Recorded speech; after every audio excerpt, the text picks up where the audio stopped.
एक छोटी सी कहानी और बहुत बड़ी सीख। एक समय की बात है। टीनू नाम की लड़की थी जो स्कूल में दिए गए कार्य में बड़ी रुचि रखती थी।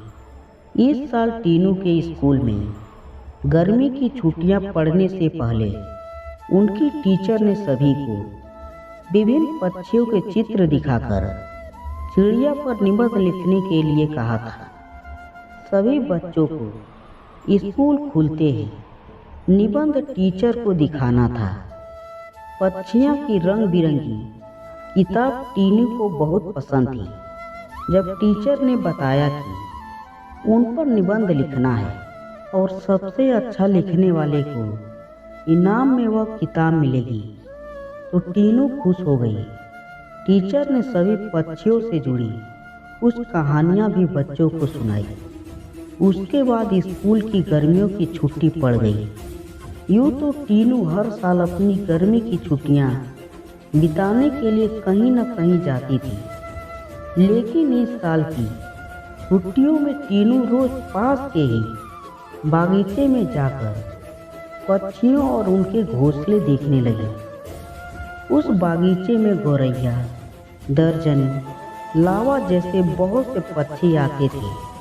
टीनू बागीचे में आने वाली हर पक्षियां को पहचानने की कोशिश करती और उन्हें गौर से देखती रहती। टीनू देखती थी कि हर चिड़िया एक एक घास, पत्ती, पंख आदि को जोड़कर कैसे अपना घोंसला बना रही है। उसके मन में होता था कि चिड़ियों को घोंसला बनाने के लिए इतनी मेहनत करनी पड़ती है। टीनू चाहती थी कि वे किसी तरह से उन पक्षियों की मदद करें। एक दिन टीनू ने देखा कि पास के बागीचे में बदमाश लड़कों ने लावा चिड़ियों का घोंसला तोड़ दिया है। टीनू को यह देखकर बहुत दुख हुआ। उसने सोचा कि क्यों ना मैं इनके लिए खुद एक दो घोंसले बना दूं, शायद ये इनका इस्तेमाल कर लेंगी। टीनू को लगा कि वे कुछ ही देर में घोंसला बनाकर तैयार कर देगी, लेकिन टीनू पूरा दिन तिनकों और दूसरी चीज़ों से चिड़िया का घोंसला बुनती रही। बड़ी मुश्किल से जब घोंसला तैयार हुआ तो घोंसले के पेड़ पर टिकाने के लिए कुछ मिला नहीं। टीनू की माँ यह सब देख रही थी। तभी टीनू ने माँ को बताया, देखिए ना, मैंने चिड़िया के लिए एक घोंसला बनाया है, मगर यह उतना सुंदर नहीं है जितना चिड़िया बनाती हैं। मैंने सोचा था आसानी से एक सुंदर घोंसला बन जाएगा, लेकिन ऐसा हुआ नहीं। यह घोंसला अंदर से काफी कठोर बन गया है। क्या आप इसे मुलायम कर देंगी? किसी तरह से टीनू की माँ ने उस घोंसले को ठीक ठाक किया। उसके बाद टीनू ने उस घोंसले को धागे की मदद से पेड़ पर टिका दिया। अब बागीचे में बैठकर टीनू लावा पक्षी के आने का इंतजार करने लगी। वे पक्षी बागीचे में आए तो, लेकिन टीनू द्वारा बनाए गए घोंसला उन्होंने इस्तेमाल नहीं किया।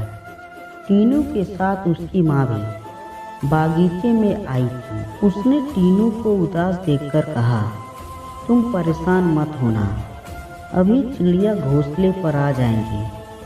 तभी एक लावा पक्षी ने आकर टीनू द्वारा बनाए गए घोंसले को तोड़ दिया।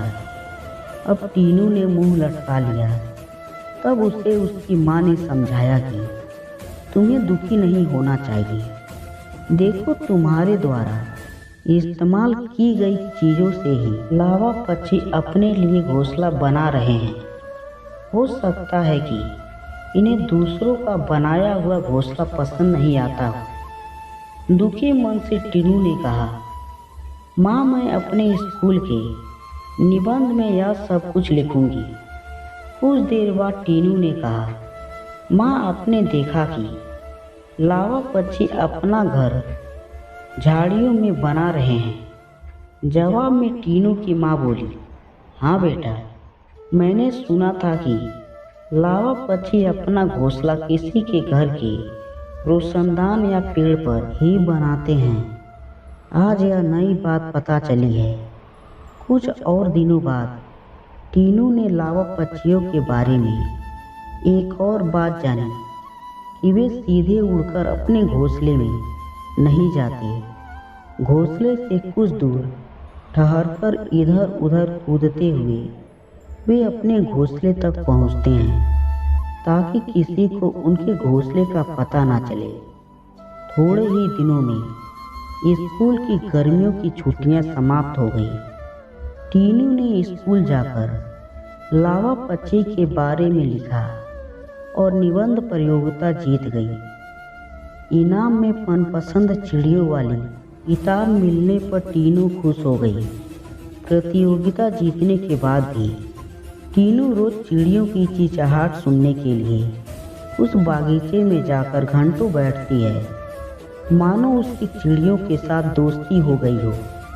कहानी से सीख। इस कहानी से हमें यह सीख मिलता है कि छोटी छोटी बात पर मन दुखी नहीं करना चाहिए। साथ ही आसपास की चीज़ों पर गौर करने से हमें काफ़ी कुछ नया जानने को मिलता है। ये कहानी आपको कैसी लगी कमेंट करके ज़रूर बताइए।